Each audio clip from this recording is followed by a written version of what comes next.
Good morning, delegates. Dennis O'Callaghan, Shankill Branch.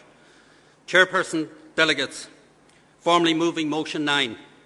This motion specifically calls on both the Department of Education and Skills and the Department of Health to recognise that speech and language therapy is a basic right for the citizens of Ireland. Firstly, I would like to take the opportunity to commend Kirsten Gordon, Vice Chair of Labour Youth.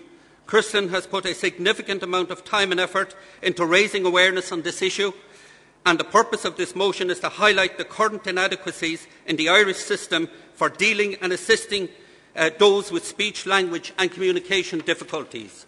Colleagues, the reality of today is that vulnerable young people are frequently slipping through the education system as a direct result of speech, language and communications needs not being addressed, from preschool right through to those at post-primary level. We only have to look at a Department of Education and Skills circular from 2009 for proof that the state does not recognise the value of early intervention in this area. When it comes to defining special education needs and learning support, it states that in educational provision, quote, children with speech and language delays and difficulties are not to be considered in this category, unquote. In other words, those who do fall behind in school because of a communication or language difficulty have to pay for outside educational support from speech and language therapists.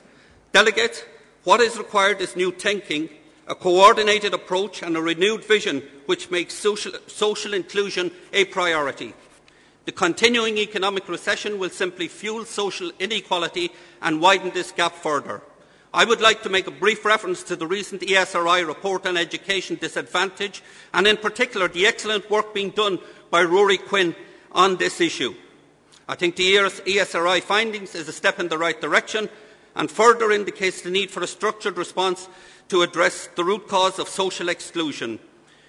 It is interesting to note that in 2008 the UK Government published the Coherent and Comprehensive Bercow report, which paved the way for fundamental change in early intervention in this area. In conclusion, delegates, being able to communicate is something most of us take for granted. However, it is a precious commodity as well as being a fundamental right.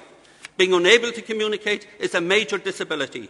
The challenge for Ireland and for all of us is to support the vulnerable and support those for whom communication is difficult. Delegates urge you to support the motion.